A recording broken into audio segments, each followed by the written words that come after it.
So when they put you on child support, well, they ain't put you on there. They filed an order to pay child support. When they filed the order to pay child support, I take it you didn't respond to the order. Didn't know nothing about it. You knew the case existed, right? Huh? You knew the case existed at the time, didn't you? I didn't know until they started taking the money out of my check. That's when you learned? Then they wind up sending me when I found out about it, I went down to the office. They sent me they said I can do how you call that thing there? To get it changed? You talking about modification? Right. They sent it to me in the mail. And then we had our little hearing or whatever. You should have rebutted that. You could have. I didn't know nothing about it at the time. Well, you know now, Rule 60B could have killed that because that's fraud for one. Number two is misrepresentation. You might want to look them terms up. Number three is an insufficient process. When they didn't do the process right. How you gonna throw somebody in a contract they don't even know nothing about it? Man, them folks. No, hear me out. You gotta get your emotions out of this. No, I'm just saying. I said them folks back then, man. They just. It don't matter what they did back then. There's no statute of limitation to fraud. You could use that same thing because you were never notified or anything. You got thrown in child support and you didn't even know it. You weren't even aware of the case. You never got served. You couldn't have got served if you didn't even know the case existed until you got your money garnished. See, here go the other thing too, right? So it shows right there on a thing. It says that they use my social security number. Yeah. I didn't give them my social security number. That's fraud too. That's what I'm saying. All 12-6, when I was talking about the 60B, Rule 60B, you got a defense right there. That's how you can get that damn thing removed. Your remedy is right there. You just gotta, but the thing is, you gotta have certified copies of these things, of the stuff, filed with the motion. You know, an affidavit, if you're gonna have an affidavit, use an affidavit, sworn under penalty of perjury, stating the fact. Let somebody else, you have 2 or 3 witnesses, somebody with first-hand knowledge of it. Under penalty of perjury, you got evidence now. That's admissible evidence. You want to get it notarized, of course. That's admissible evidence. You're going to have that thing notarized, and you attach that thing to your motion. You're going to name that thing, motion to, the relief from order, whatever you're going to name it, and say pursuant to. And that statute, whatever that statute is for that state, that's aligned with 12B. Not 12B, but 60B. You're gonna type up your motion, have your affidavit attached to it. You got proof of that. You gotta have proof to back up what you're saying in your motion. But that's how you're gonna get relief from it. All this other stuff, try what you want to try. But that's the route I would go. I would use 12, I don't know why we try to say 12B. 60B, Rule 60B. Okay. Rule 60B is that's how you're going to get rid of a judgment. That's how it tells you how. And you read that and you see where that stuff, you just said, you didn't know the case existed until they took to start garnishing your damn check. So you obviously you weren't served. You're supposed to be served. That's an insufficient process. They're not going to be able to prove that they even served you.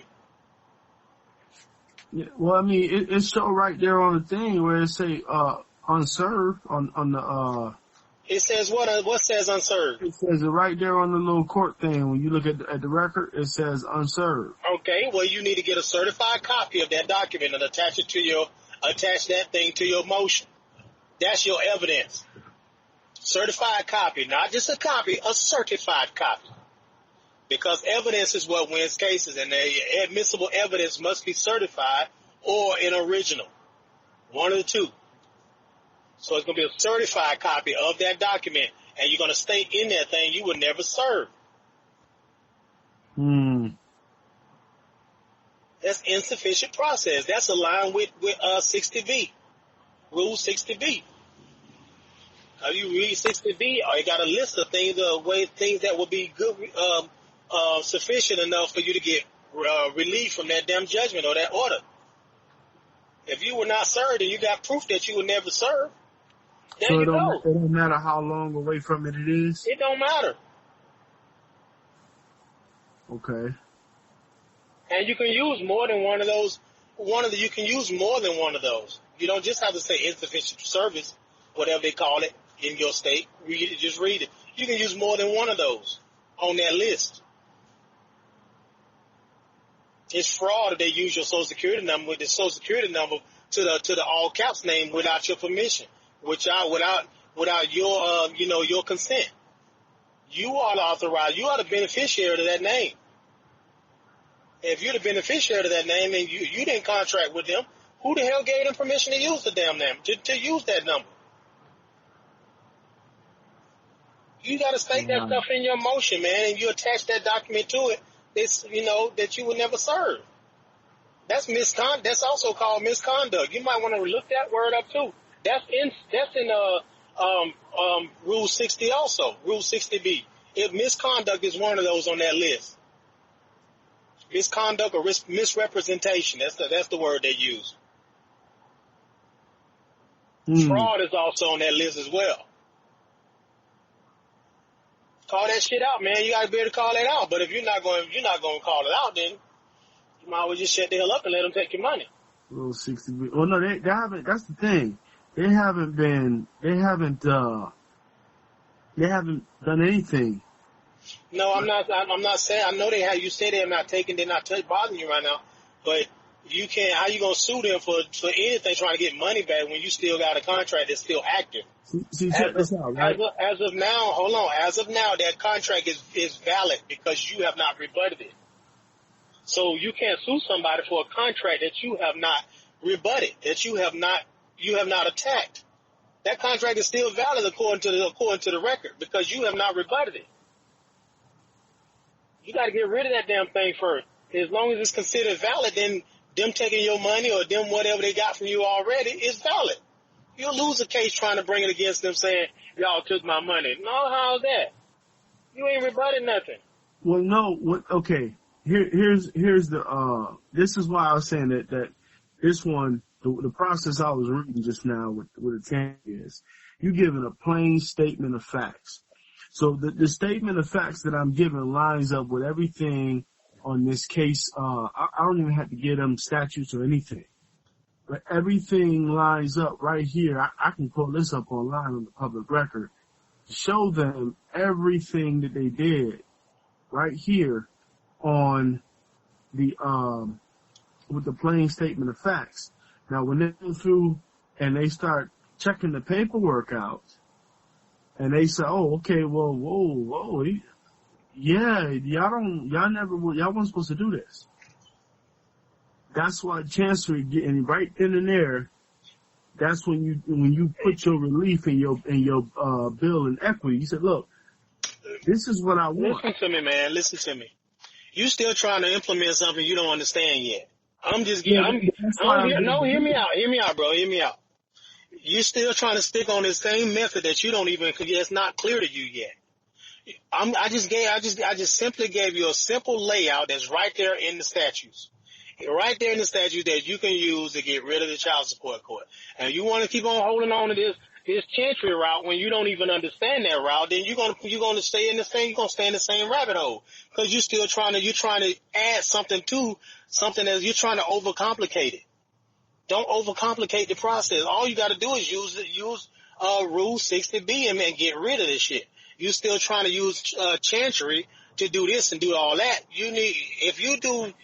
If you use the route that I'm trying to show you without you trying to see and try to do all the other stuff that you still don't understand, you told me multiple times you don't understand it yet. Don't touch it because you don't understand it. But I'm showing you exactly what you can use to get rid of it. Now then you go back if you want to go back and play with Chantry, then do that if you want to. But if right now you're trying to get rid of that shit.